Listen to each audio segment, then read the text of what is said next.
The hospital bracelet around Keisha's wrist felt heavier than the wedding ring she once wore. She sat in the cold waiting room, her hand resting on her growing belly, watching the news report on the television mounted high on the wall.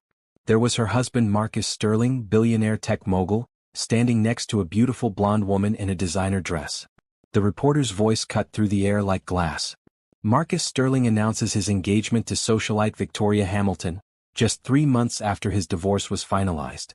The couple plans to marry next spring in what promises to be the wedding of the century. Keisha's breath caught in her throat. 3 months. It had been exactly 3 months since Marcus had her escorted out of their mansion by security guards, claiming she was unstable and dangerous.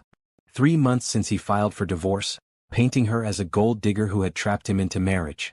3 months since he told the world she had cheated on him, when the truth was so much darker. The baby kicked inside her as if sensing her distress. She was 7 months pregnant with Marcus's child, a child he didn't even know existed. When she had tried to tell him about the pregnancy, he had already changed all his phone numbers. His lawyers had blocked her from contacting him directly. The restraining order he had filed made sure she couldn't get within 100 feet of him or any of his properties. Mrs. Williams? A nurse called her name. She had gone back to using her maiden name after the divorce. Keisha stood slowly, her back aching from the cheap plastic chair. The free clinic wasn't what she was used to, but it was all she could afford now. Marcus had made sure she left the marriage with nothing. His team of expensive lawyers had found ways around the prenup, claiming she had violated the marriage contract by her supposed infidelity. She followed the nurse down a long hallway lined with motivational posters that felt mocking in their cheerfulness.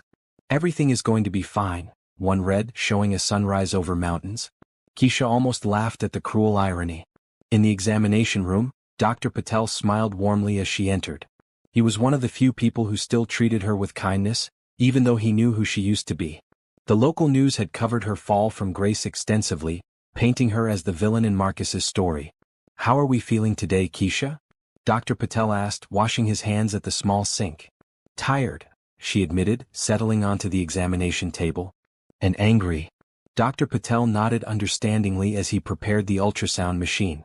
"Anger can be exhausting, especially when you're growing a human being." As the gel touched her belly and the familiar whooshing sound of her baby's heartbeat filled the room, Keisha felt a fierce protectiveness wash over her. This child would never know the man who had abandoned them both before they were even born. This child would never experience the kind of betrayal she had endured. "Your daughter is healthy and strong," Dr. Patel said, pointing to the screen.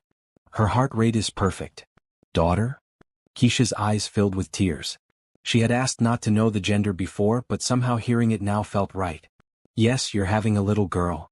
Dr. Patel handed her tissues. "Have you thought about names?" Keisha wiped her eyes, thinking of her grandmother who had raised her after her parents died. Her grandmother who had worked 3 jobs to put her through business school. Her grandmother who had believed in her when no one else would. "Zara," she said quietly. "Her name will be Zara." After the appointment, Keisha walked slowly to the bus stop. The cold October wind cut through her thin jacket, and she pulled it tighter around her body. She had sold most of her designer clothes months ago to pay for rent and food. The small apartment she now called home was in a rough neighborhood, nothing like the luxury she had once known. As she waited for the bus, her phone buzzed with a text from her only remaining friend, Lisa, who worked as a reporter for a small local paper. "Did you see the news about Marcus and Victoria? I'm so sorry, Kay. Call me if you need to talk." Keisha stared at the message for a long moment before deleting it. She couldn't afford to be weak anymore. She couldn't afford to cry or feel sorry for herself. She had a daughter to think about now. The bus arrived 20 minutes late, packed with tired people heading home from work. Keisha found a seat near the back and closed her eyes, trying to block out the noise and smell of the crowded vehicle. She thought about the ultrasound picture in her purse, the first photo of her daughter. Marcus had destroyed her reputation, taken her money, and cast her out like garbage. But he had made one crucial mistake. He had underestimated her. He thought he had broken her completely, left her with nothing and no way to fight back. But Keisha Williams had not survived poverty, racism, and a broken foster care system by being weak. She had not earned her MBA from Harvard by giving up when things got hard. And she certainly wasn't going to let Marcus Sterling destroy her daughter's future. As the bus pulled up to her stop, Keisha made a silent promise to the child growing inside her. She would find a way to give her daughter everything she deserved. She would find a way to make Marcus pay for what he had done. And she would make sure that when her daughter was old enough to understand, she would know that her mother had never stopped fighting for her. The apartment building where she now lived was a far cry from the Sterling mansion, but it was hers. No one could take it away from her because she had paid for it with her own money, the small amount she had managed to hide in a secret account before Marcus's lawyers could find it. Walking up the 3 flights of stairs to her apartment, Keisha felt the baby kick again, stronger this time. She smiled despite everything. Her daughter was a fighter too. The eviction notice was bright pink and impossible to ignore, taped to Keisha's apartment door like a cruel joke. She stared at it for a full minute before her hands started shaking. 3 days. She had 3 days to come up with 2 months' rent or she and her unborn daughter would be homeless. Keisha fumbled with her keys, her pregnant belly making it hard to reach the lock. Inside the small apartment, she sank onto the second-hand couch and buried her face in her hands. The baby was due in 6 weeks and she had nowhere to go. Her savings account was empty. The part-time job at the grocery store barely covered food and bus fare. The landlord, Mr. Hernandez, had been patient for 2 months, but his patience had run out. She couldn't blame him. He had his own family to feed. The phone rang, startling her. She almost didn't answer, assuming it was another debt collector, but the caller ID showed Lisa's number. "Hey girl," Lisa's voice was gentle. "I've been thinking about you. How are you holding up?" Keisha almost lied, almost said she was fine like she always did. But looking at the eviction notice, she realized she was past the point of pride. "Lisa, I'm about to lose my apartment." The words came out in a rush. "I don't know what to do. The baby's coming soon and I have nowhere to go." There was silence on the other end of the line. Then Lisa said, "Pack your things. You're staying with me." "Lisa, I can't ask you to." "You're not asking. I'm telling. My couch is more comfortable than the street, and my nephew left some baby stuff when he moved out. Pack your things, Keisha. I'm coming to get you." 2 hours later, Keisha was sitting in Lisa's small but clean apartment, drinking tea and trying not to cry from relief. Lisa lived alone in a 1-bedroom place across town, and while it wasn't much bigger than Keisha's old apartment, it felt like a palace compared to being homeless. "Thank you," Keisha whispered for the 10th time. "Stop thanking me," Lisa said firmly. "You do the same for me and you know it." Lisa worked nights at the newspaper, covering late-breaking stories and police reports. During the day she tried to write freelance articles to make extra money. She wasn't rich, but she was stable, and right now, stability was all Keisha needed. "I've been thinking," Lisa said, settling into the chair across from Keisha, "about your situation with Marcus. There has to be something we can do." Keisha shook her head. "His lawyers made sure I can't touch him. The restraining order, the divorce settlement, everything was designed to keep me away and keep me quiet." "But what about the baby? Doesn't he have a right to know?" "What right?" Keisha's voice was bitter. "The right to deny she's his? The right to claim I'm trying to trap him again? He made it clear he never wanted children with me." Lisa was quiet for a moment. "Do you remember when we were in college and you used to talk about starting your own business?" Keisha almost laughed. "That was a lifetime ago, Lisa. I was naive then. Were you? Or were you just young and optimistic?" Lisa leaned forward. "You had good ideas, Keisha. Really good ideas. What happened to that business plan you wrote for your senior project?" "It's somewhere in my old laptop, I think." "Why?" "Because I think you gave up too easily." Keisha felt a flash of anger. "I didn't give up. I got married to Marcus and he wanted me to focus on being his wife. Then he destroyed my life." "Exactly. He destroyed the life he wanted you to have. But he can't destroy the person you were before you met him." That night, while Lisa worked her shift at the newspaper, Keisha sat on the couch with her old laptop, searching through files she hadn't opened in years. Finally, she found it, her senior business plan for a company that would help small businesses with digital marketing and social media management. Reading through it now, she was surprised by how detailed and well-researched it was. She had identified a real problem and created a practical solution. The plan was solid, but it would require startup money she didn't have and clients who would trust the disgraced ex-wife of a billionaire. But as she read, ideas began to form. The business world had changed a lot in the past few years. Social media was more important than ever, and small businesses were struggling to keep up. Maybe there was still a market for her ideas. Her phone buzzed with a text from an unknown number. For a moment, her heart raced, thinking it might be Marcus. But the message was from someone else entirely. "Ms. Williams, this is Janet Chin from Chin & Associates PR. I represent several small businesses who might be interested in your services. Could we meet?" Keisha stared at the message, confused. What services? She hadn't advertised anything or put herself out there as available for work. She typed back carefully, I think you may have the wrong person. I'm not currently offering any business services. The response came quickly, you're Keisha Williams, former wife of Marcus Sterling? You have an MBA from Harvard and experience in marketing. Yes, but... Then I have the right person. I've been following your story in the news. A lot of people think you got a raw deal. Some of us believe you might be exactly what our clients need. Can we meet tomorrow? Keisha's hands were shaking as she typed her response. Yes. Where and when? The next morning, Keisha sat in a small coffee shop downtown, wearing the most professional outfit she still owned. Janet Chen was a small, energetic woman who got straight to the point. I represent 5 small businesses, Janet said, sliding a folder across the table. They're all struggling with their online presence. They need someone who understands marketing but doesn't charge corporate rates. Keisha opened the folder and saw information about a family restaurant, a small construction company, a boutique clothing store, a pet grooming business, and a local bakery. Why me? Keisha asked. My reputation is. Your reputation with rich people is damaged, Janet interrupted. But these aren't rich people. These are working families who think you got screwed over by your powerful ex-husband. They want to help you and they need help themselves. Keisha looked at the numbers Janet had provided. The pay wasn't much, but it was something. More importantly, it was a start. I'd need to work from home, Keisha said. The baby is due soon.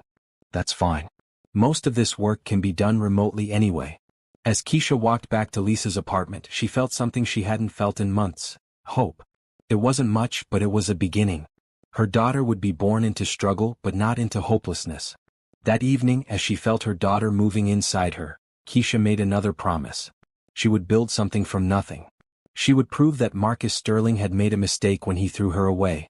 And someday, when her daughter was old enough to understand, she would see that her mother had never stopped fighting. The contractions started at 3 in the morning, 2 weeks before Keisha's due date. She woke up on Lisa's couch with a sharp pain in her back and the sudden realization that her water had broken. Lisa, she called out, trying to keep the panic out of her voice.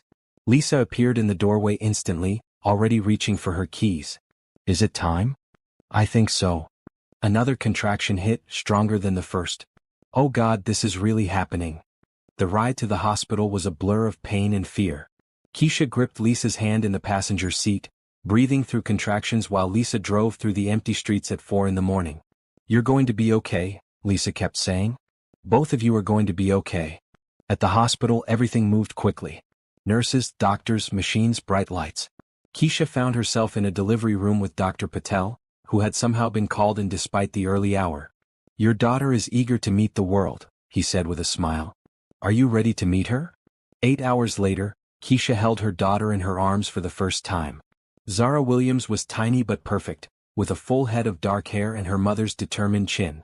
She looked up at Keisha with dark, serious eyes that seemed to take in everything around her. Hello, baby girl, Keisha whispered, tears streaming down her face. I'm your mama and I love you so much. Lisa stood beside the hospital bed, crying almost as hard as Keisha. She's beautiful, Kay. She looks just like you. Looking down at her daughter, Keisha felt a strength she had never known she possessed. This tiny person was depending on her completely. Everything she did from now on would be for Zara. The next few weeks were exhausting but wonderful. Zara was a good baby, sleeping for decent stretches and only crying when she was hungry or needed changing. Keisha worked on her laptop while Zara napped, building websites and managing social media accounts for Janet Chen's clients. The work was going better than she had expected. The restaurant's online orders had increased by 30% after she redesigned their website. The construction company was getting more calls after she helped them with their Google presence. Word was starting to spread about her services. You're getting a reputation, Lisa said one evening, watching Keisha work while Zara slept in her arms. Janet called me today. She has 3 more businesses that want to hire you. Keisha looked up from her laptop. Really? Really? And Keisha? One of them offered to pay double your usual rate. They specifically asked for you by name. That night, after Lisa had gone to work and Zara was sleeping peacefully in her crib, Keisha allowed herself to dream a little. Maybe she could actually make this work. Maybe she could build a real business, something stable and successful. Her phone buzzed with an email from a potential new client. But when she opened it, her blood ran cold. The email was from Marcus Sterling's assistant, requesting a meeting to discuss digital marketing services for Sterling Enterprises. Keisha stared at the screen, her heart pounding. Was this some kind of joke? Some new way for Marcus to torment her? The restraining order was still in effect. She wasn't supposed to have any contact with him or his companies. She closed the laptop without responding and went to check on Zara. Her daughter was sleeping peacefully, one small fist curled near her cheek. Looking at her, Keisha felt her resolve strengthen. Whatever game Marcus was playing, she wouldn't let it hurt her daughter. The next morning she called Janet Chin. "I got a strange email," Keisha said. "From Sterling Enterprises. They want to hire me." There was silence on the other end of the line. Then Janet said, "That is strange. Did you respond?" "No. I can't have any contact with Marcus because of the restraining order." "But this isn't from Marcus directly," Janet pointed out. "It's from his company. That might be different legally." "I don't care if it's legal. I don't want anything to do with him or his business." "Keisha, can I give you some advice?" "Of course. Don't let him control your business decisions. If Sterling Enterprises wants to hire you, it's because you're good at what you do. Don't give him the power to limit your success." After hanging up, Keisha thought about Janet's words. She looked at Zara, who was awake and staring at the ceiling fan with fascination. "What do you think, baby girl?" she asked. "Should Mama take the job that might help us build something bigger?" Zara made a small sound that might have been agreement. That afternoon, Keisha responded to the email, requesting more details about the project and making it clear that all communication would need to go through intermediaries due to legal restrictions. The response came within an hour. Sterling Enterprises wanted help with social media management for their smaller subsidiary companies. The pay was substantial, more than all her other clients combined. The work could be done entirely remotely, and they were willing to sign a contract that would guarantee 6 months of steady work. Keisha stared at the offer for a long time. It felt like a trap, but it also felt like an opportunity. With this contract, she could afford her own apartment. She could buy Zara everything she needed. She could start saving for the future. "I don't understand it either," she told Lisa that evening. "Why would Marcus's company want to hire me?" "Maybe Marcus doesn't know," Lisa suggested. "Big companies have lots of departments. Maybe someone in marketing just knows you do good work. Or maybe it's some elaborate plan to humiliate me. Or maybe," Lisa said, bouncing Zara gently, "the universe is finally giving you a break." That night, Keisha made her decision. She would take the contract, but she would be careful. She would do excellent work, build her reputation, and use the money to create something better for her and Zara. As she signed the contract on her laptop, Zara sleeping peacefully beside her, Keisha felt like she was signing more than just a business agreement. She was signing a declaration of independence from the woman she used to be, the woman who had let Marcus Sterling define her worth. From now on she would define herself. 6 months later, Keisha was working 16-hour days and loving every minute of it. The Sterling Enterprises contract had been exactly what she needed to launch her business properly. She had moved into a small but comfortable apartment with Zara, hired 2 part-time employees, and was managing social media for 15 different companies. "Mama's building an empire," she told Zara, who was now sitting up on her own and showing signs of wanting to crawl. "And someday it's all going to be yours." The success had come faster than she had expected. Her work for Sterling's subsidiary companies had been so effective that other businesses started reaching out to her directly. She had increased online sales for a struggling bookstore by 200%. She had helped a local gym triple their membership through targeted social media campaigns. Her reputation was growing, and with it, her confidence. Lisa had been promoted to day shift reporter and was working on bigger stories. She still lived in her small apartment, but now she was saving money for a house. Success was changing both their lives. "You should see the article I'm working on," Lisa said one evening, playing with Zara while Keisha worked. "It's about small businesses that have thrived during tough economic times. Guess whose company is featured?" Keisha looked up from her laptop. "Mine? Yours? I interviewed 3 of your clients and they all said the same thing: you saved their businesses." That night, after Lisa had gone home and Zara was asleep, Keisha allowed herself to feel proud of what she had accomplished. In less than a year, she had gone from being homeless and pregnant to running a successful business. She was supporting herself and her daughter without anyone's help. Her phone rang, interrupting her thoughts. The caller ID showed a number she didn't recognize. "Hello? Ms. Williams? This is Robert Kim from Kim Investments. I've been following your business and I'd like to discuss a potential partnership." Keisha sat up straighter. Kim Investments was a major venture capital firm. She had heard of Robert Kim, He was known for investing in innovative small businesses and helping them grow into major companies. "I'm listening," she said. "I'd like to offer you funding to expand your business. We're talking about enough money to hire a full staff, open a real office, and take on corporate clients. Are you interested in meeting?" Keisha's heart was racing. "Yes, I'm very interested." They arranged to meet the following week at Kim's downtown office. After hanging up, Keisha sat in her quiet apartment, hardly believing what had just happened. A major investor wanted to give her money to grow her business. The meeting with Robert Kim went better than she had hoped. He was impressed with her client results and her business model. More importantly, he understood her vision for the future. "I see you building something much bigger than social media management," he said, looking over her business plan. "I see you creating a full-service digital marketing firm that specializes in helping small and medium-sized businesses compete with larger companies." "That's exactly what I want to do," Keisha said. "Good. Because that's exactly what I want to fund." The investment offer was substantial. Enough money to lease office space, hire a full staff, and really compete in the digital marketing world. In exchange, Kim would take a minority stake in the company and provide business mentorship. "There's one condition," Kim said. "I want you to think bigger. Don't just focus on local businesses. I want you to go after corporate clients, big contracts, real growth." Keisha thought about it for a moment. "That means competing with established firms that have been in business for decades." "Yes, it does. Are you ready for that challenge?" Looking across the table at Robert Kim, Keisha thought about everything she had been through in the past year. She had survived betrayal, poverty, and single motherhood. She had built a successful business from nothing while caring for an infant. She was ready for any challenge. "Yes," she said. "I'm ready." The next few months were a whirlwind of activity. Keisha signed the partnership agreement with Kim Investments and immediately began expanding. She leased a small office space downtown and hired 5 full-time employees.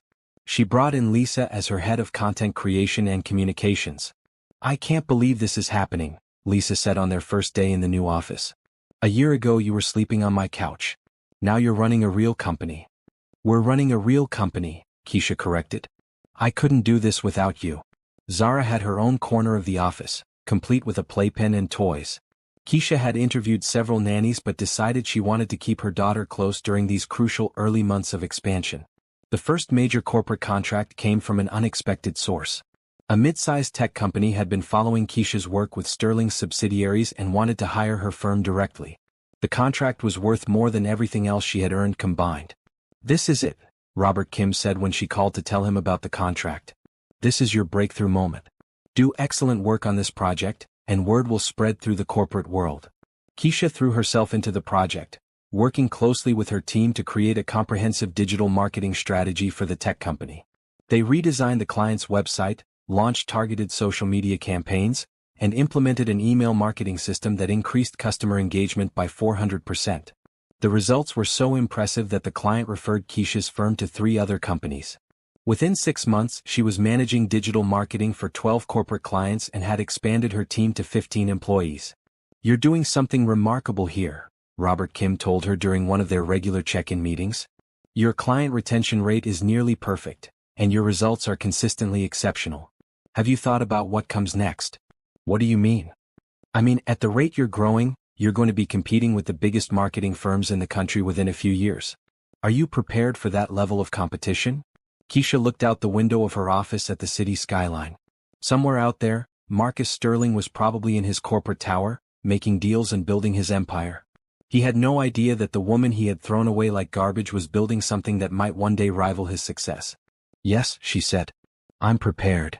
That evening, as she played with Zara in their comfortable apartment, Keisha felt a satisfaction she had never known during her marriage to Marcus. This success was hers. She had earned it through hard work, intelligence, and determination. No one could take it away from her. Zara was pulling herself up to standing now, getting ready to take her first steps. Soon she would be walking, then talking, then asking questions about her father. Keisha still didn't know how she would handle those conversations, but she knew one thing for certain. Her daughter would grow up knowing that her mother was strong, successful, and independent.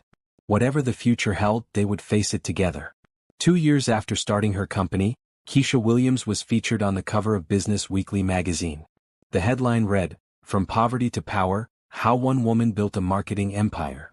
Inside was a 6-page article about her journey from homeless single mother to successful CEO. Keisha sat in her spacious corner office, reading the article while Zara played with blocks on the carpet nearby. At 18 months old, Zara was walking, talking, and showing signs of the intelligence Keisha hoped she had inherited. "Mama work," Zara said, pointing at the magazine. "Yes, baby. Mama's work." Keisha smiled and picked up her daughter. "And someday this will all be yours." The article had generated massive attention. Keisha's phone had been ringing constantly with interview requests, speaking opportunities, and new business inquiries. Her company, Williams Digital Marketing, now employed 35 people and had annual revenues in the millions.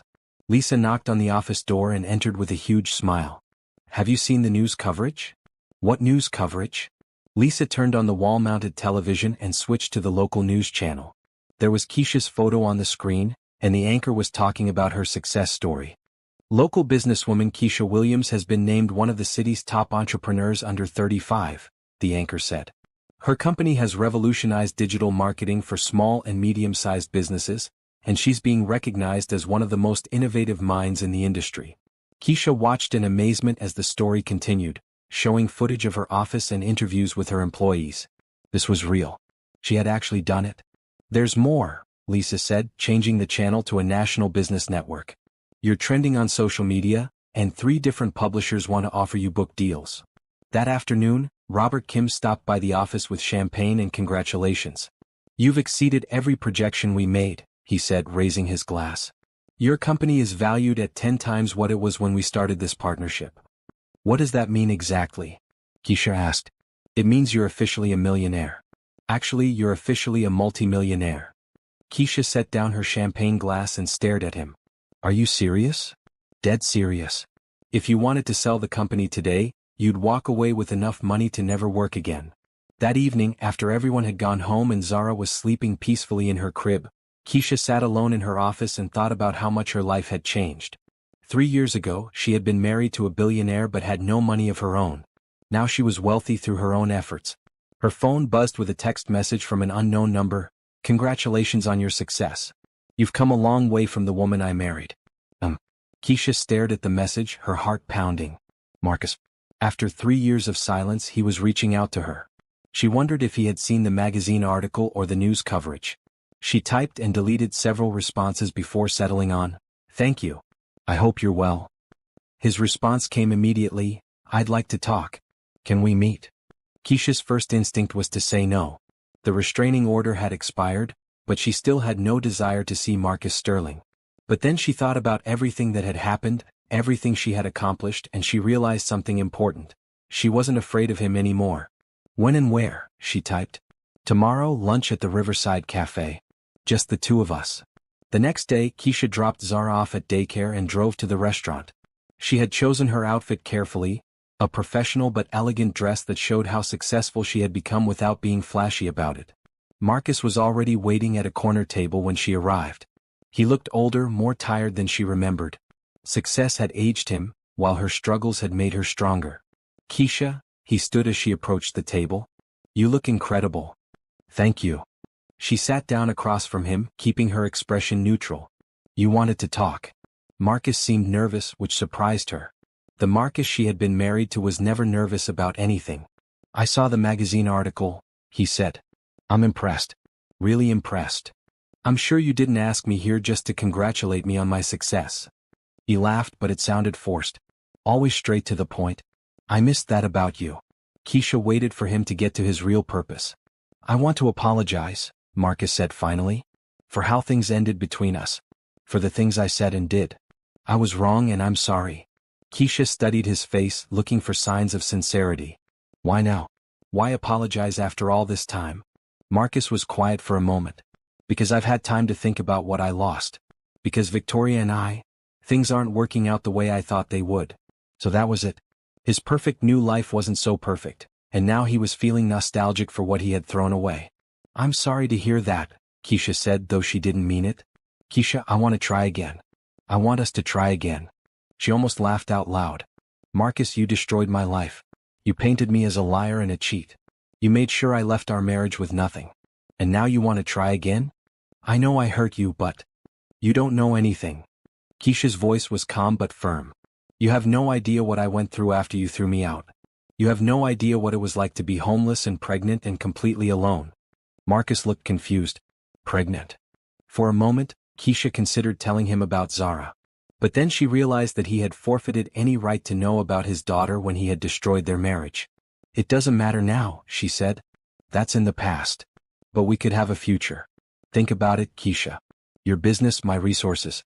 We could build something incredible together. Now she did laugh. You mean you could use my business to make yourself look good? You could take credit for my success the way you tried to take credit for everything else when we were married. That's not what I meant. Yes, it is. Keisha stood up. Thank you for lunch, Marcus, but I'm not interested in revisiting the past. I have a future to build. As she walked toward the door, Marcus called after her. This isn't over, Keisha. I'm not giving up. Driving back to her office, Keisha felt a cold determination settle over her. Marcus Sterling thought he could waltz back into her life and pick up where he left off. He thought she would be grateful for his attention, impressed by his apology. He was wrong. That evening she called Robert Kim. I want to talk about expansion plans, she said. How big could we really make this company? How big do you want it to be? Keisha looked at the photo on her desk, herself and Zara at the park, both of them laughing at something silly. Her daughter deserved to inherit an empire, not just a successful small business. I want it to be big enough to compete with anyone, she said. I want it to be big enough that when people think about digital marketing, they think about Williams Digital first. That's ambitious. It would mean going head-to-head with some very powerful competitors. Good, Keisha said. I'm ready for a real fight. The expansion of Williams Digital Marketing happened faster than anyone expected. Within 6 months of her lunch with Marcus, Keisha had opened offices in 3 major cities and hired over 100 employees. Her company was no longer just successful, it was becoming dominant in the digital marketing space. You're moving like someone with something to prove, Robert Kim observed during one of their strategy meetings. I do have something to prove, Keisha replied, studying the acquisition proposal on her desk. I want to prove that the best revenge is massive success. The acquisition target was a mid-sized marketing firm that specialized in working with tech companies. If Williams Digital bought them, it would give Keisha direct access to some of Sterling Enterprises' biggest competitors. This is a smart move, Robert Kim said, reviewing the numbers. But it's also expensive. Are you sure you want to take on this much debt? Keisha looked at the financial projections. The acquisition would cost nearly everything she had earned, plus a substantial loan. It was risky, but it was also the fastest way to position her company as a major player in the corporate world. I'm sure, she said. Make the offer. 3 weeks later, Williams Digital Marketing officially acquired TechReach Solutions, instantly doubling the size of the company and adding several Fortune 500 clients to their roster. The business press took notice immediately. Williams Digital Marketing announces major acquisition. Read the headline in the Financial Times. The article described Keisha as an aggressive entrepreneur who isn't afraid to take big risks to achieve rapid growth. At home that evening, Keisha was reading the article aloud to Zara, who was now 2 years old and starting to understand more of what her mother did for work. Mama famous, Zara said, pointing at the newspaper photo. Mama's building something special for us, Keisha said, hugging her daughter. Something that no one can ever take away. The next morning brought news that made Keisha smile. Sterling Enterprises had lost their contract with one of their biggest clients, a tech company that had decided to switch to Williams Digital Marketing instead. Lisa burst into Keisha's office with the news. Did you see? Technocore just dropped Sterling's marketing firm and signed with us. Keisha tried to look surprised. Really? I had no idea they were unhappy with their current firm. Come on, Kay. You poached them and you know it. Keisha smiled. I simply made them a better offer and showed them better results. If Sterling's people can't compete, that's their problem. The truth was, Keisha had been strategically targeting Sterling Enterprises clients for months. Not out of spite, but because she knew Marcus's business practices better than anyone.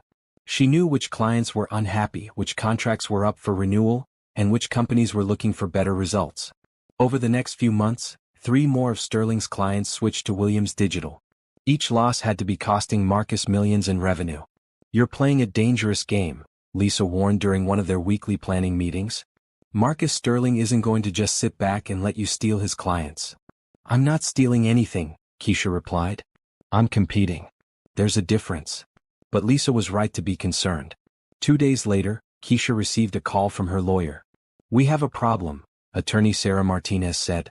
Sterling Enterprises is claiming that you're using confidential information you obtained during your marriage to target their clients. They're threatening to sue for corporate espionage. Keisha felt a familiar anger rise in her chest. That's ridiculous. I haven't used any confidential information. I won these clients based on superior work and better results. I believe you, but we need to be prepared. Marcus Sterling has deep pockets and expensive lawyers. If he wants to make this ugly, he can. That afternoon, Keisha called an emergency meeting with her senior staff. She needed to make sure everyone understood what they might be facing. Sterling Enterprises may try to claim that we're using unfair business practices, she told her team. I want everyone to document everything we do. Every client meeting, every proposal, every decision needs to be recorded and justified. Are we in legal trouble? Asked Jake, her head of client services. No, but we might be soon. Marcus Sterling doesn't like losing, and he definitely doesn't like losing to me. Over the weekend, Keisha made a decision that surprised even herself. She called Marcus directly. We need to talk, she said when he answered his phone. I was wondering when you'd call, Marcus replied. You've been busy. Can you meet me tomorrow? Same place as last time. I'll be there. The next day, Keisha arrived at the Riverside Cafe to find Marcus already waiting. This time he looked angry rather than apologetic. You're trying to destroy my business, he said without preamble. I'm trying to build mine, Keisha replied calmly. There's a difference. You're using information you learned during our marriage to target my clients specifically. I'm using my brain and my business skills to identify unhappy clients and offer them better service. If that threatens you, maybe you should look at why your clients are so willing to leave. Marcus leaned forward. This stops now, Keisha. Call off your lawyers, stop targeting my clients, and we can coexist peacefully.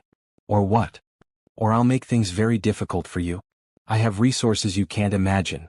Keisha studied his face. The man sitting across from her was nothing like the charming businessman she had fallen in love with years ago. This Marcus was desperate and angry, and that made him dangerous. Let me make something clear, she said quietly. You destroyed my life once and I survived it. I built something from nothing while raising our daughter alone.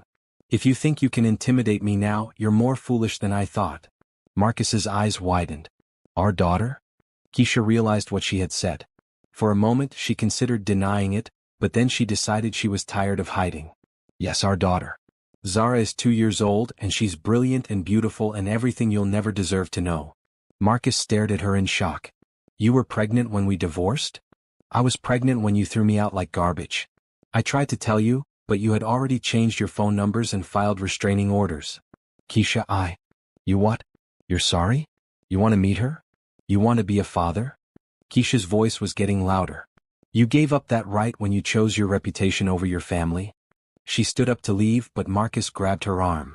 You can't keep my daughter from me. I have rights. Keisha looked down at his hand on her arm, then back at his face. Let go of me. Now. He released her immediately. You have no rights, she said coldly. You're not on her birth certificate. You've never supported her financially or emotionally. As far as the law is concerned, you're a stranger. That can be changed. Try it, Keisha said. But remember, Marcus, I'm not the helpless woman you threw away 3 years ago. I have money now, good lawyers, and a very public platform. If you try to hurt me or my daughter, the whole world will know what kind of man you really are. Walking back to her car, Keisha felt her hands shaking. She had finally told Marcus about Zara, and it felt both liberating and terrifying. She knew this wasn't over. Marcus Sterling didn't give up easily, especially not when his pride was involved. That night she called her lawyer. Sarah, I need you to research everything about parental rights in custody cases. Specifically, what happens when a father has never been involved in a child's life. Keisha, what's going on? Marcus Sterling just found out he has a daughter. And I think he's going to try to use her to get back at me. Oh no. Keisha, you need to be very careful. Custody battles can get ugly fast, especially when there's this much money and emotion involved. I know. But I won't let him hurt Zara. She's my whole world, Sarah. I'll do whatever it takes to protect her. As she hung up the phone, Keisha looked in on her sleeping daughter. Zara looked so peaceful, completely unaware that her father had just discovered her existence. I won't let him hurt you, baby girl, Keisha whispered. Mama will always protect you. But even as she made the promise, Keisha knew that the real battle was just beginning. The custody papers arrived on a Tuesday morning, delivered by a process server who seemed apologetic about the whole situation. Keisha stared at the legal documents, her coffee growing cold as she read Marcus's demands. He was requesting joint custody of Zara, claiming that he had been denied the opportunity to be a father due to Keisha's deception. The papers painted her as vindictive and manipulative, someone who had hidden his child out of spite. "This is insane," Lisa said, reading over Keisha's shoulder. "He abandoned you when you were pregnant. He can't just show up now and demand rights." "Apparently he can," Keisha replied, her voice tight with anger. Sarah Martinez arrived at the office within an hour of Keisha's call. The lawyer's expression was grim as she reviewed the custody petition. "This is aggressive," Sarah said. "He's not just asking for visitation rights. He wants joint physical custody, which would mean Zara would live with him half the time. Over my dead body. Keisha, you need to understand something. Marcus Sterling has unlimited resources and a team of the best family lawyers in the country. This is going to be expensive and ugly." "I don't care about expensive. What do I need to do?" Sarah pulled out her notepad. "First, we document everything. Every interaction you've had with Marcus, every attempt you made to contact him during your pregnancy, every way he's failed to support Zara financially or emotionally. I tried to tell him about the pregnancy, but he had blocked all contact." "Good. We'll need proof of that. Phone records, emails, anything that shows you attempted communication." Over the next few days, Keisha threw herself into preparing for the custody battle while trying to maintain some normalcy for Zara. Her daughter was too young to understand what was happening, but she seemed to sense the tension in the house. "Mama sad?" Zara asked one evening, climbing onto Keisha's lap. "Mama's just tired, baby girl. But everything's going to be okay." The first court hearing was scheduled for the following month. In the meantime, Marcus's lawyers were playing hardball, demanding immediate supervised visitation and filing motions to access Keisha's financial records. "They're trying to paint you as someone who used the child to punish Marcus," Sarah explained during one of their strategy sessions. "They want to show that you're financially motivated and vengeful." "What's our strategy?" "We show the truth. That you were abandoned while pregnant, that you've been an excellent single mother, and that Marcus Sterling is only interested in Zara now because his ego has been bruised by your business success." The media attention was intense. Someone had leaked the custody battle to the press, and suddenly Keisha's personal life was front-page news again. "Billionaire Marcus Sterling fights for custody of secret daughter," read the headline in the city's largest newspaper. The article was surprisingly sympathetic to Marcus, portraying him as a father who had been kept from his child by a bitter ex-wife. "This is a nightmare," Keisha told Robert Kim during an emergency meeting. "The publicity is affecting our business. 3 clients have already expressed concerns about the stability of the company. Do you want to settle with him?" Robert asked. "Maybe work out some kind of visitation arrangement?"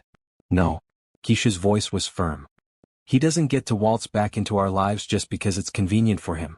He made his choice 3 years ago." But the pressure was mounting from all sides. Marcus's legal team was filing motion after motion, each one designed to paint Keisha as an unfit mother. They claimed she was too focused on her business to properly care for Zara. They questioned her financial stability despite her obvious success. They even suggested that her single-parent household was inherently inferior to what Marcus could provide. The breaking point came when Keisha arrived at Zara's daycare to find photographers waiting outside. "Mama, why are there so many people?" Zara asked, frightened by the crowd of reporters shouting questions. Keisha picked up her daughter and pushed through the crowd, saying nothing to the reporters. But once they were safe in the car, she made a decision. "Sarah, I want to go public with our side of the story." "Keisha, that's risky. Anything you say can be used against you in court. I'm tired of letting Marcus control the narrative. The public deserves to know the truth." Lisa helped Keisha prepare for the interview with Channel 7 News. They went over every possible question, every angle the reporter might take. "Remember," Lisa said, "stay calm, stick to the facts, and don't let them provoke you into saying anything emotional." The interview aired on a Friday evening. Keisha sat across from investigative reporter Monica Chin, looking professional but approachable in a navy blue dress. "Ms. Williams, Marcus Sterling claims that you deliberately hid his daughter from him. How do you respond to that?" "I attempted to contact Marcus multiple times during my pregnancy," Keisha replied calmly. "He had changed his phone numbers, blocked my emails, and obtained a restraining order that prevented me from approaching him or his properties. When I tried to tell him through his lawyers, they refused to pass along the message." "Do you have proof of these attempts to contact him?" "Yes, I do. phone records, emails, and documented attempts to reach him through his legal team. Why didn't you pursue child support? Because I didn't want anything from someone who had made it clear he wanted nothing to do with me. I was determined to raise my daughter independently, and I've succeeded in doing that. Some people might say that keeping a father from his child is unfair, regardless of your personal feelings about him. Keisha paused, choosing her words carefully. A father is someone who participates in raising a child. Someone who provides emotional and financial support. Someone who is present for the difficult moments as well as the happy ones. Marcus Sterling has never been any of those things to Zara. He's only interested in her now because my business success has bruised his ego. The interview was powerful and well received. Public opinion began to shift in Keisha's favor, especially among working mothers who saw themselves in her story. But Marcus wasn't finished. 2 days after the interview aired, Keisha received a call from Sarah with disturbing news. "They're escalating," Sarah said. "Marcus's team has filed a motion claiming that your business activities make you an unfit mother. They're saying that you work too much and don't provide a stable home environment." "That's ridiculous. Zara comes to work with me half the time. She sees exactly how hard work and determination can pay off." "I know, but they're also claiming that your vendetta against Sterling Enterprises shows poor judgment and vindictive behavior that could harm Zara psychologically." Keisha felt her world tilting. "Are they saying I could lose custody?" "They're saying they want primary custody with you getting supervised visitation." That night, Keisha sat in Zara's room watching her daughter sleep. The idea of losing her, of having Zara taken away to live with a man who had never changed a diaper or comforted her during a nightmare, was unbearable. "I won't let them take you," she whispered. "Whatever it takes, I won't let them take you." But for the first time since this battle began, Keisha felt afraid. Marcus Sterling had resources she couldn't match and a legal team that seemed willing to do anything to win. She had built an empire to protect her daughter, but now that empire might be used against her.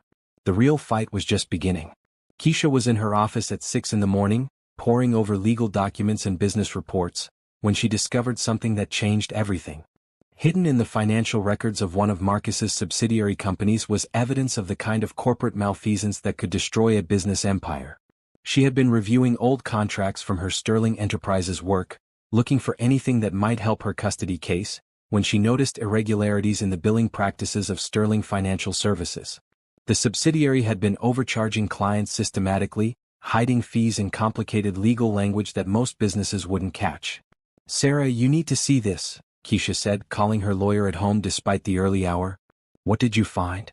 "Evidence that Marcus's company has been defrauding clients. If this goes public, it won't just hurt his reputation. It could result in criminal charges." Sarah was quiet for a moment. "Keisha, you need to be very careful here. If you obtained this information illegally—" "I didn't. These are records from work I did legitimately for Sterling Enterprises 2 years ago. I've had them in my files the whole time. Send me everything. Don't make any copies, don't show anyone else, and for God's sake, don't go public with this yet."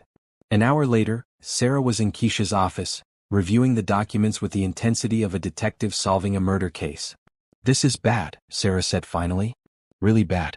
If these billing practices are still going on, Sterling Financial Services could face massive lawsuits and regulatory action." "Good," Keisha said. "Maybe now Marcus will understand what it feels like to have his life destroyed by someone with more power." "Keisha, listen to me carefully. We can't use this information to blackmail Marcus into dropping the custody case. That would be illegal and could backfire spectacularly. Then what do we do with it?" Sarah thought for a moment. "We turn it over to the authorities. Anonymously. Let them investigate on their own." "Will that be enough to stop the custody battle?" "It might be. If Marcus is facing criminal investigation, he'll have bigger problems than fighting for custody of Zara." That afternoon, Sarah delivered the documents to the Securities and Exchange Commission and the State Attorney General's office. Within 48 hours, news broke that Sterling Financial Services was under investigation for fraudulent billing practices. The media attention was immediate and devastating. Marcus's stock price plummeted, and several major clients immediately terminated their contracts. The man who had tried to destroy Keisha's reputation was watching his own empire crumble. But Marcus wasn't giving up without a fight. If anything, the investigation seemed to make him more desperate and dangerous. "He's accelerated the custody timeline," Sarah reported during an emergency meeting. "The hearing has been moved up to next week, and he's added new claims about your mental stability. My mental stability? He's claiming that your business practices show obsessive and vindictive behavior. He's saying that a mother who would try to destroy her ex-husband's business is not fit to raise a child alone. Keisha felt a cold fury settle over her. He's the one under criminal investigation, and I'm the one who's unstable? I know it's unfair, but we need to be prepared for anything. Marcus Sterling is fighting for his life now, both personally and professionally. That makes him extremely dangerous. The custody hearing was held in a packed courtroom. Marcus's legal team had spared no expense, bringing in expert witnesses and child psychologists to testify about the importance of fathers and children's lives. Keisha sat at the defendant's table, watching Marcus's lawyers paint her as a vindictive woman who had used her child as a weapon against her ex-husband.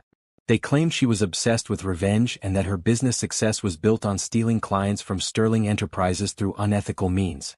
Your Honor, Marcus's lead attorney said during his opening statement, my client is a successful businessman who was denied the opportunity to know his daughter because of his ex-wife's vendetta. He is now fighting not just for his right to be a father, but to protect his child from a mother whose behavior has become increasingly erratic and obsessive. When it was Sarah's turn, she stood with quiet confidence.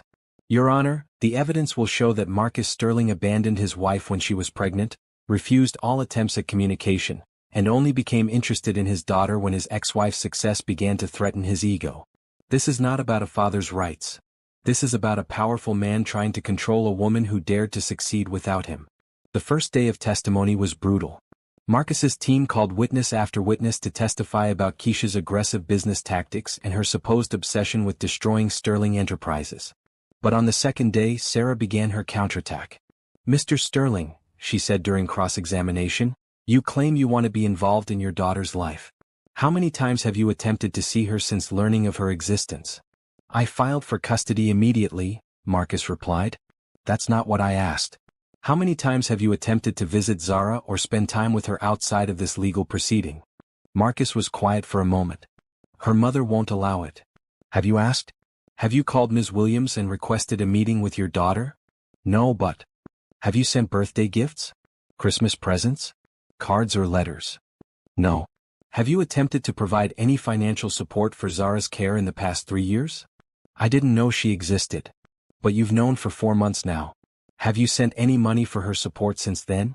Marcus's lawyer objected, but the damage was done. It was clear that Marcus's interest in Zara was more about control than genuine paternal affection. On the third day, the prosecutor handling the Sterling Financial Services investigation testified about the scope of the fraud case. While they couldn't discuss details of the ongoing investigation, they confirmed that multiple felony charges were being considered. Your Honor, Sarah said in her closing argument, Mr. Sterling wants this court to believe he's a devoted father who was kept from his child. But the evidence shows a pattern of abandonment, neglect, and now criminal behavior. Zara Williams has thrived in her mother's care. She is loved, supported, and provided for. Why would this court disrupt a happy, stable home to satisfy the ego of a man who is facing potential criminal charges? The judge took a week to make his decision. During that week, Keisha barely slept, barely ate, and could hardly focus on anything except the possibility of losing Zara. When they returned to court for the decision, Keisha's hands were shaking as she stood to hear the judge's ruling. After careful consideration of all the evidence, Judge Martinez said, I find that the petitioner has failed to demonstrate that a change in custody would be in the best interests of the child. The petition for joint custody is denied. Keisha felt her legs give out with relief. Sarah caught her arm and helped her stay standing. However, the judge continued, the court does find that the petitioner has a right to supervised visitation with his daughter, pending the resolution of any criminal proceedings. It wasn't a complete victory, but it was enough. Zara would stay with Keisha, and Marcus would only be allowed supervised visits that Keisha could control. Outside the courthouse, reporters shouted questions at both parties. Marcus looked defeated and angry, his legal team hustling him toward a waiting car. Ms. Williams, how do you feel about the judge's decision? A reporter called out. Keisha paused, looking directly into the camera. I feel like justice has been served. My daughter will remain in a loving, stable home where she's always been wanted and cared for. That evening, Keisha held Zara on their couch, reading her favorite bedtime story. For the first time in months, she felt peace. Mama won? Zara asked, not really understanding what had happened but sensing that the tension in the house had lifted. Yes, baby girl. Mama won. But even as she celebrated the victory, Keisha knew this was just the beginning. Marcus Sterling was facing criminal charges, his business empire was crumbling, and his reputation was in ruins. A man with nothing left to lose was the most dangerous kind of enemy. The war was far from over. 6 months after the custody hearing, Marcus Sterling's world had completely collapsed. The criminal investigation had revealed years of systematic fraud at Sterling Financial Services, resulting in federal charges and a scandal that destroyed his reputation.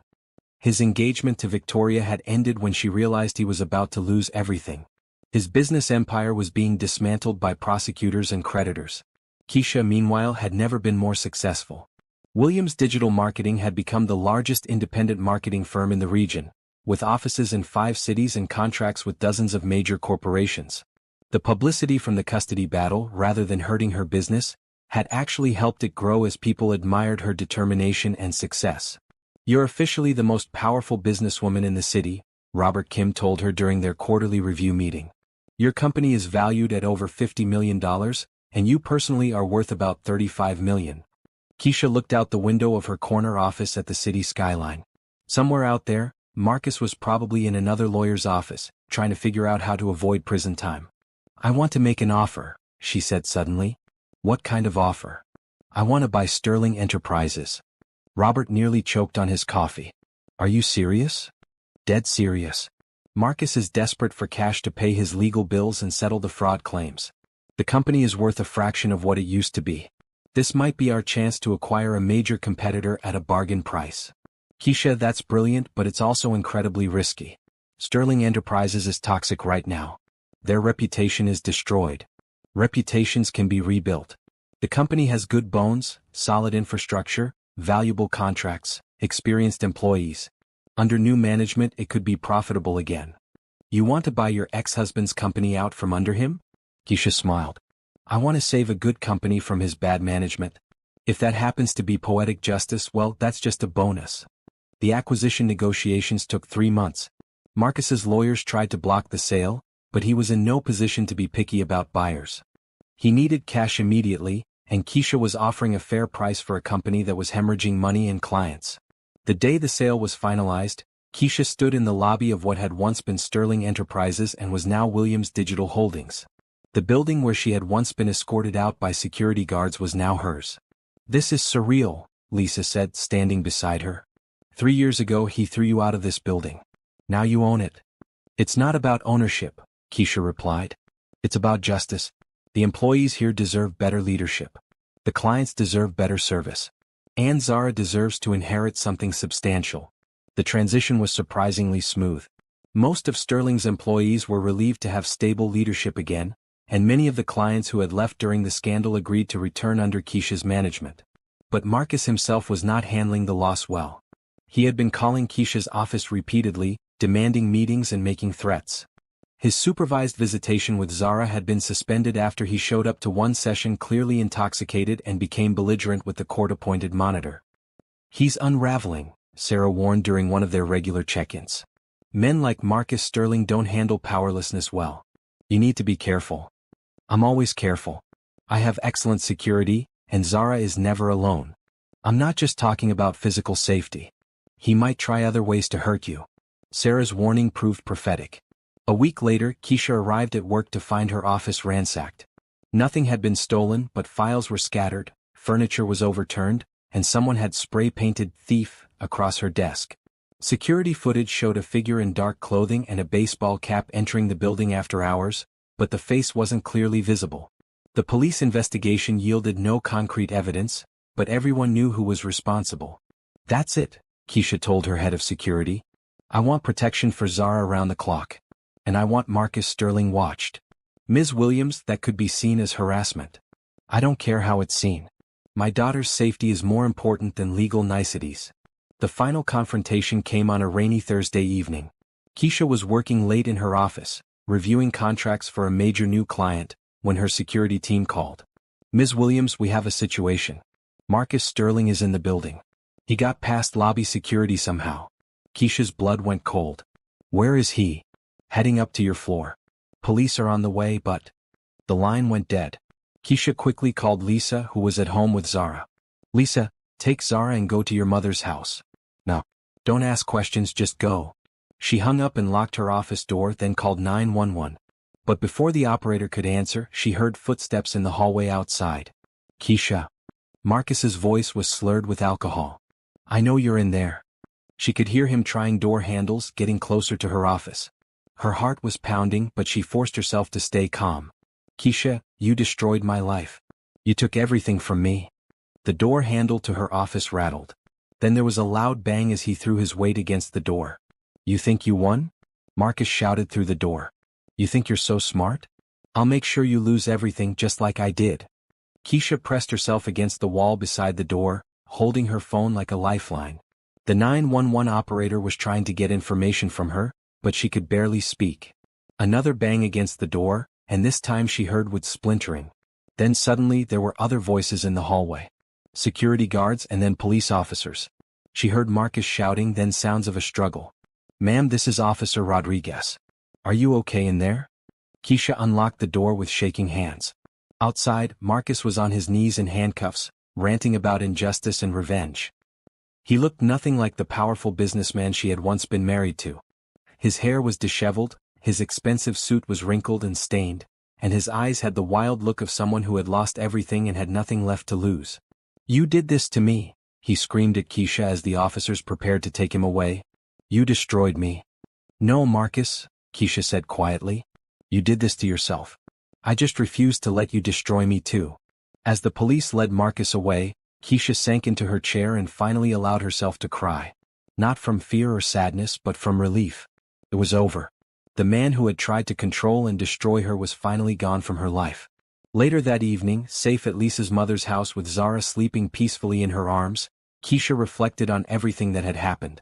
She had started this journey as a broken, pregnant woman with nothing. Now she was a powerful businesswoman, a loving mother, and the owner of an empire built on her own terms. Mama? Zara stirred in her arms. Yes, baby girl? Are we safe now?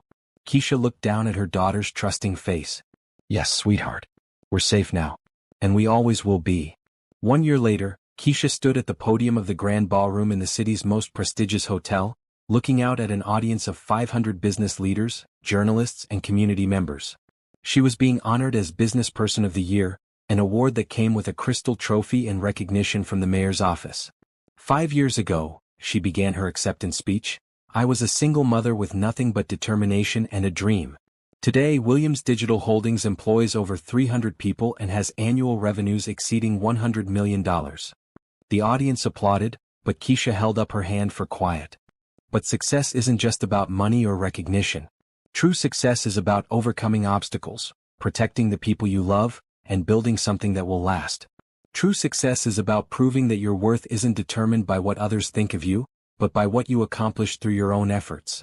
In the audience, Lisa was wiping away tears of pride. Robert Kim was beaming like a proud father.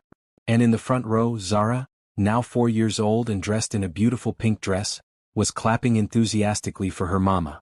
After the ceremony, Keisha mingled with the other guests, accepting congratulations and discussing business opportunities. Williams Digital Holdings had become more than just a success story. It was an inspiration to entrepreneurs everywhere, particularly women who had faced discrimination or abandonment. Ms. Williams, a young reporter approached her.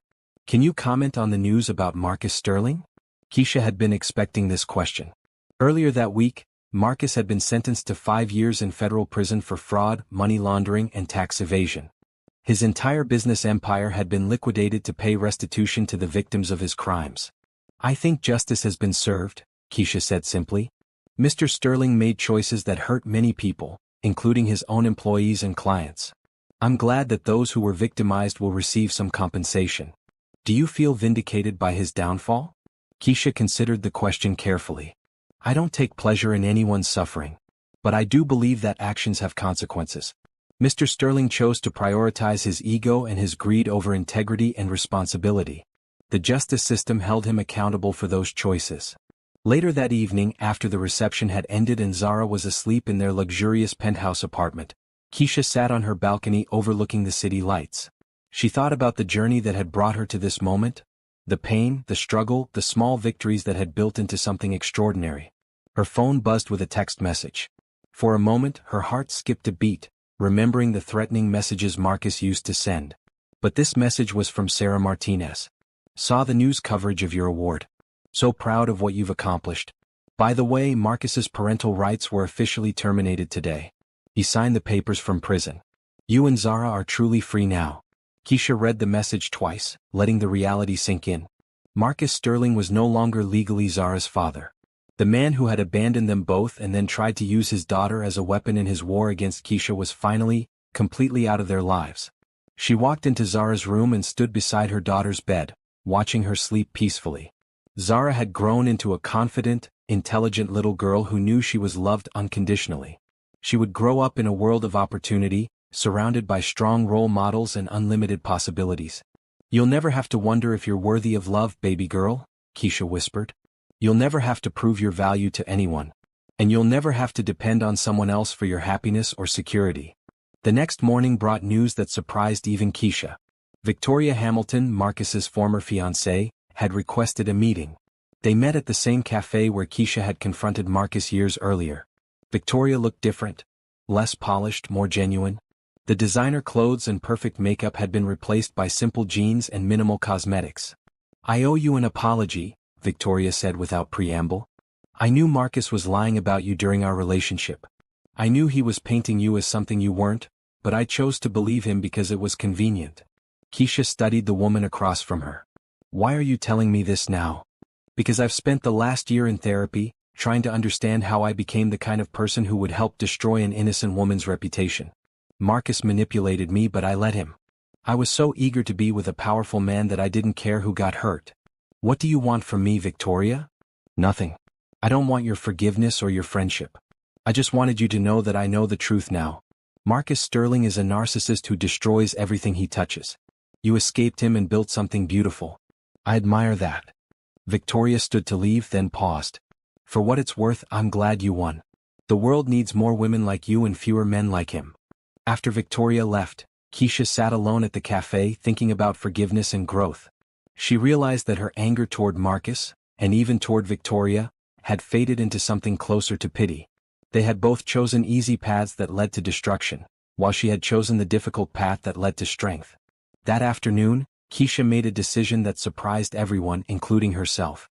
She announced that Williams Digital Holdings would be establishing a foundation to help single mothers start their own businesses.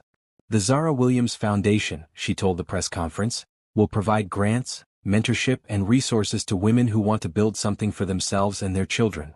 Because every woman deserves the chance to prove that she's capable of extraordinary things. Lisa raised her hand from the audience. Why name it after Zara instead of yourself? Keisha smiled. Because this foundation isn't about me. It's about the future. It's about making sure that my daughter and daughters like her grow up in a world where women support each other instead of tearing each other down. The foundation launched 6 months later with an initial endowment of $10 million. The first grant recipients were 12 single mothers from diverse backgrounds, each with a business plan and the determination to succeed. At the foundation's launch event, Keisha was approached by a young woman named Angela who reminded her of herself years earlier, young, scared, but determined. Ms. Williams, Angela said, I just wanted to thank you. Your story gave me hope when I didn't think I had any options left. What's your situation? Keisha asked. My boyfriend left when I got pregnant. I'm working 2 jobs and trying to finish my business degree at night. I want to start a catering company, but I don't have any startup money. Keisha saw herself in Angela's eyes, the fear, the determination, the desperate hope for a better future. Tell me about your business plan, Keisha said. 2 hours later, Angela walked away with not just a foundation grant, but personal mentorship from Keisha herself. It was the beginning of what would become a tradition. Keisha personally mentoring at least one foundation recipient each year. As the years passed, the Zara Williams Foundation helped launch over 100 successful businesses. Some recipients became millionaires themselves. Others built modest but sustainable companies that supported their families and communities. All of them proved that with opportunity and support, women could overcome any obstacle. Zara grew up attending foundation events, seeing her mother's work firsthand. She learned that success wasn't just about making money, it was about lifting others up and creating opportunities for people who had been overlooked or abandoned. On Zara's 10th birthday, Keisha gave her daughter a special gift, a share in Williams Digital Holdings and a seat on the foundation's junior advisory board. "This is yours now too, baby girl," Keisha said. "Not because you're my daughter, but because you've earned it by showing compassion, intelligence, and leadership." Zara looked at the certificate with wide eyes. "Mama, does this mean I'm responsible for helping other people?" "Yes, sweetheart. With power comes responsibility. We use our success to make the world better for others." That evening, as they celebrated Zara's birthday with Lisa and the extended family they had built over the years, Keisha reflected on how completely her life had transformed. She had started as a victim of someone else's cruelty and had become a source of strength and opportunity for others.